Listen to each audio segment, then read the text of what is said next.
Hi viewers, welcome to బుల్లి Chowdary vlogs. ఇవాళ మన వీడియో వచ్చి టమాటో అల్లం పచ్చడి. టమాటో పచ్చడి వేడివేడి అన్నంలో వేసుకొని కలుపుకొని తింటుంటే ఆహా అనాల్సిందే. నెయ్యి కూడా అవసరం లేదు. చాలా రుచిగా ఉంటుంది. ఇది అన్నంలోకైనా లేక ఇడ్లీ దోశలోకైనా చాలా బాగుంటుంది. ఇప్పుడు దీన్ని ఎలా తయారు చేసుకోవాలో చూసేద్దాం. ముందుగా దీనికి కావాల్సిన పదార్థాలు: టమాటాలు 5, పచ్చిమిరపకాయలు 8, అల్లం ఒక చిన్న ముక్క, వెల్లుల్లి రెమ్మలు 4, చింతపండు నిమ్మకాయ సైజ్ అంతా, కరివేపాకు 15, కొత్తిమీర ఒక కట్ట, ఉప్పు 2 టీ స్పూన్లు, పసుపు 1 టీ స్పూన్, ధనియాలు జీలకర్ర 1/2 టీ స్పూన్, నూనె 2 టేబుల్ స్పూన్. ఇప్పుడు దీని తయారీ విధానాన్ని చూసేద్దాం. ముందుగా టమాటోని చిన్న చిన్న ముక్కలుగా కట్ చేసుకోండి. పొయ్యి వెలిగించుకొని పాత్ర పెట్టుకొని అందులో 2 టేబుల్ స్పూన్స్ ఆఫ్ ఆయిల్ని వేయాలి. ఆయిల్ కొంచెం వేడెక్కిన తర్వాత చిన్న సైజ్ అల్లం ముక్క అండ్ 4 వెల్లుల్లి రెమ్మలు 2 వేసి అటు ఇటు తిప్పుతూ వాటిని వేపాలి. ఇప్పుడు పచ్చిమిరపకాయలను కూడా తీసుకొని అందులో వేసి అవి వేసిన తర్వాత గరిటెను తీసుకొని అటు ఇటు తిప్పుతూ వాటిని కూడా దోరగా వేయించాలి.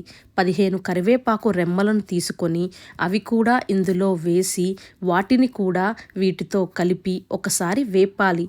ఇప్పుడు కట్ చేసి పెట్టుకున్న టమాటాలను తీసుకొని అవి కూడా ఇందులో వేసి గరిటెను తీసుకొని అటు ఇటు తిప్పుతూ కలపాలి.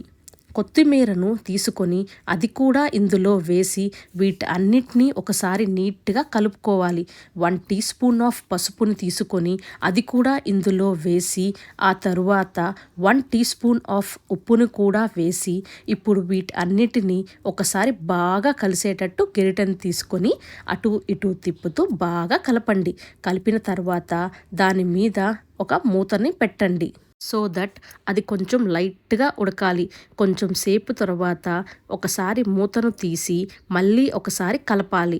సో దట్ అడుగంటుకోకుండా ఉంటుంది.